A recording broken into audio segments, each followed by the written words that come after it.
শুভ সন্ধ্যা। আজকে আমি পড়াশোনা করছিলাম একটু ইংরেজি নিয়ে, বিকজ আগামীকালকে আমার ইংরেজি এক্সাম। সো এটা পড়তে পড়তে একটা বিষয় আমার মাথায় আসলো এবং মনে হলো যে সেই বিষয়টা হয়তো আমার শেয়ার করা উচিত। সেটা হচ্ছে ইংলিশের একটা গুরুত্বপূর্ণ পার্ট, যেটা আমরা ছোটবেলা থেকে লিখে এসেছি, সেটা হচ্ছে সামারি। সো সামারি জিনিসটা কি? সেটা হচ্ছে আমাদের একটা প্যাসেজ দেওয়া থাকে প্রশ্নে, এবং সেইটা থেকে হয়তো কিছু অংশ বা মূল ভাবটা নিয়ে নিজেদের ভাষায় সেটা প্রকাশ করতে হয়। তো সেই জিনিসটাকে আমরা অ্যাকচুয়ালি সামারি বলে চিনি, বা আমাদেরকে সেভাবে চেনানো হয়েছে।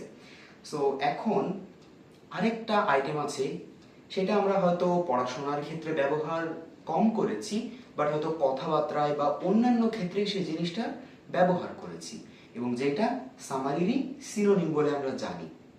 সেই জিনিসটা কি? সেই জিনিসটা হচ্ছে থিম। এখন আমরা দেখি যে থিম আর সামারি, এই জিনিসটা কিন্তু অনেকে সিমিলার হিসেবে ব্যবহার করে বা সিমিলার হিসেবেই জানে। যে অ্যাকচুয়ালি আমাদের মধ্যে অনেকের এরকম একটা ধারণা আছে যে কোনো একটা প্যাসেজের বা কোনো একটা স্টোরি বা কোনো একটা গল্পের থিম যে জিনিস, সামারিও একই জিনিস।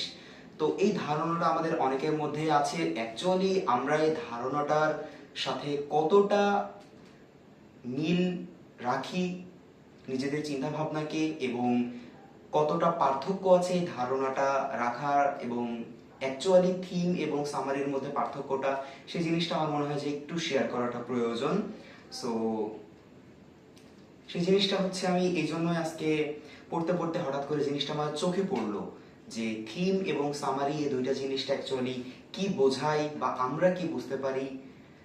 তো প্রথমে আমি যদি একটা গল্প বলি, যে গল্পটা হচ্ছে এরকম যে একটা বাসায় একটা বেড়াল পোষা হয়। তো সেই বেড়ালটাকে রেগুলার খেতে দেওয়া হচ্ছে, সে কিন্তু ভালো মন্দ খাচ্ছে। সে বেড়ালটা যদি হাঁটতে হাঁটতে তার প্রতিবেশীদের বাসায়ও যায়, দেখা যাচ্ছে সেই প্রতিবেশীরাও তাকে খেতে দিচ্ছে, কারণ সে জানে যে এই বেড়ালটা আমার ওই প্রতিবেশীর বেড়াল। সো তাকে একইভাবে কিন্তু খাতির যত্ন আপ্যায়ন করছে। সে বেড়ালটা যখন আবার তার নিজের মালিকের বাসায় ফেরত আসছে, সেই মালিকও কিন্তু তাকে আবার খেতে দিচ্ছে। সো আলটিমেটলি দেখা যাচ্ছে যে বেড়ালটা এই বেড়ালটা অ্যাকচুয়ালি যেখানে যাচ্ছে না কেন সব জায়গায় আপ্যায়ন হচ্ছে। এটার কারণ কি? এই কারণ হচ্ছে this is a pet cat, এটা হচ্ছে একটা পোষা বেড়াল। একইভাবে অন্যদিকে দেখা যাচ্ছে আরেকটা বেড়াল, সে বেড়ালটা এমনি রাস্তার বেড়াল, কেউ তাকে পুষে না। সে খাবার অভাবে ডাস্টবিনে ডাস্টবিনে ঘুরে, সে কাটা খেয়ে বাঁচে, তার বডির হাড় টাড় সব বেরিয়ে গেছে, এবং সে যদি কোনো বাসায় খাবার উদ্দেশ্যে যায়, তবে দেখা যায় যে সে বাসা থেকে তাকে ঝাঁটা পেটা করে বের করে দেওয়া হচ্ছে। সো আলটিমেটলি দেখা যাচ্ছে যে একই প্রজাতির দুইটা বেড়াল, একটা হচ্ছে বাসায় পোষা হয় বলে সেটার পেট ভর্তি থাকা সত্ত্বেও তাকে আবারও খেতে দেওয়া হচ্ছে, এবং সে বিড়ালটা খুব তরতাজা মোটা তাজা হয়ে আছে। বাট আরেকটা সিমিলার বিড়াল, তাকে কেউ পোষে না, সেজন্য সে একটা রাস্তার বিড়াল নামে পরিচিত, এবং এই জন্য তার কোনো একটা খাতির যত্ন করা হচ্ছে না। সো এই ব্যাপারটাকে যদি আমরা এখন একটা থিমের মধ্যে উপস্থাপন করি, সো থিমের মধ্যে যদি এখন বলি যে আমি তোমাকে যে গল্পটা বললাম, সেই গল্পটার থিমটা তুমি একটু আমাকে বলো। সো তাহলে এখন তোমার কি বলাটা উচিত হবে?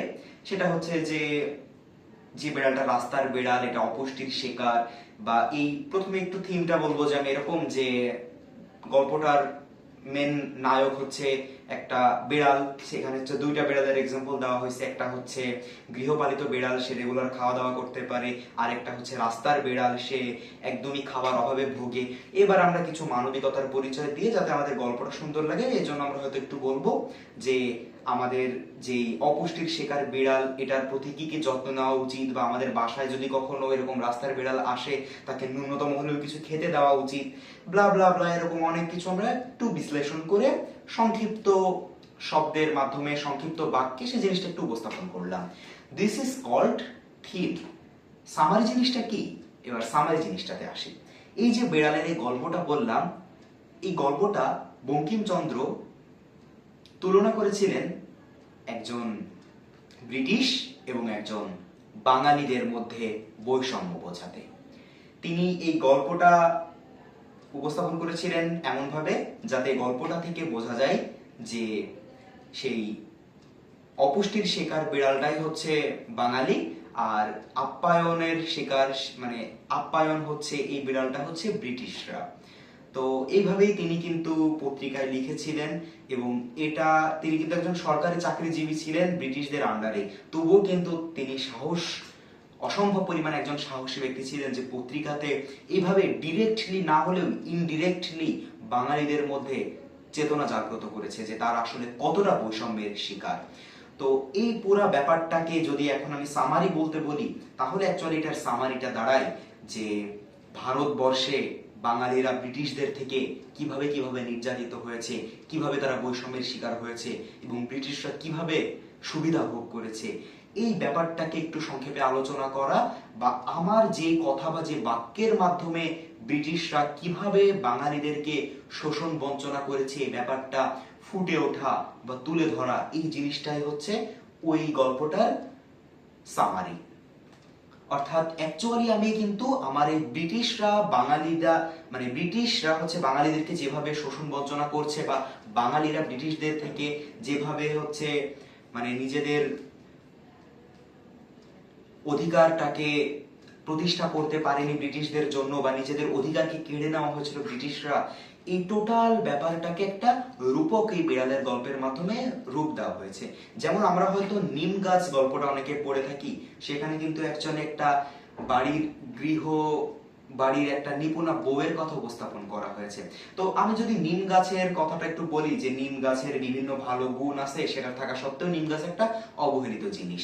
তো এই লাইনটার থিম কি? এই লাইনটার থিম হচ্ছে যে নিম গাছ একটা গাছ, এই গাছটা আমাদের অনেক উপকারে কাজ করে, এই গাছটার অনেক ঔষধি গুণাগুণ আছে, কিন্তু এই গাছটাকে আমরা একটু ইগনোর করি, অতটা বেশি প্রায়োরিটি দিই না। কিন্তু আমি যদি এই কথাটারই আবার একটু সামারি বলতে চাই, তখন আমাকে বলতে হবে যে বাড়ির বিভিন্ন বউ আছে, যারা নতুন বউ শ্বশুর বাড়িতে যে বিভিন্ন কাজ করে, কিন্তু সেও অ্যাকচুয়ালি এইভাবে নিম গাছের মতোই অবহেলার শিকার। তো আশা করি এই ব্যাপারটা সবার অনেক মজা লেগেছে, যে সামারি এবং থিম এই জিনিসটার মধ্যে অ্যাকচুয়ালি পার্থক্যটা কি বোঝায়, এবং আমি নিজেও যখন এই ব্যাপারটা অ্যাকচুয়ালি আজকে রিয়েলাইজ করতে পারি, আমার নিজেরও খুব ভালো লাগছিল। সেজন্য ভাবলাম যে এই ব্যাপারটা হয়তো শেয়ার করার প্রয়োজন আছে।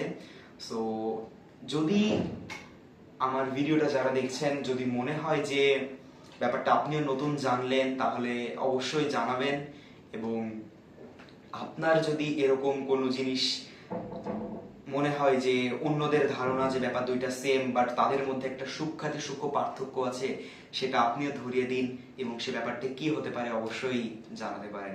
ধন্যবাদ। ও আচ্ছা, আরেকটা জিনিস আছে কিন্তু, সেটা হচ্ছে যে টোটাল যে জিনিসটা, যে সামারি আর থিমের মধ্যে পার্থক্য, আমি কিন্তু এক লাইনে বলে দিতে পারতাম যে অ্যাকচুয়ালি থিম বলতে বোঝানো হয় সেই জিনিসটারই একটু সংক্ষিপ্ত রূপে পার্থক্য, কিন্তু সামারি বলতে কি বোঝানো হচ্ছে? সামারি বলতে বোঝানো হচ্ছে যে সেই জিনিসটা অ্যাকচুয়ালি কি বোঝাচ্ছে আমার, বা সেইটার অ্যাকচুয়াল মিনিংটা। থিম কিন্তু আমার অ্যাকচুয়াল মিনিংটা বোঝায় না, কিন্তু আমি যে লাইনটার থিম পড়বো সেই লাইনটা বলতে কি বোঝাচ্ছে। আর সামারি বলতে কিন্তু সেই লাইনটার অ্যাকচুয়ালি আবিধানিক অর্থগুলা এক্সপ্লেইন না করলেও সেটা রূপক অর্থগুলো একই সাথে এক্সপ্লেইন করে, আর সামারি অ্যাকচুয়ালি সেটার আবিধানিক অর্থগুলো এক্সপ্লেইন করে সুন্দর একটা থিমে রূপান্তরিত হয়। তো এই ব্যাপারটা কিন্তু আমি চাইলে এইভাবে সংক্ষেপেও বলতে পারি।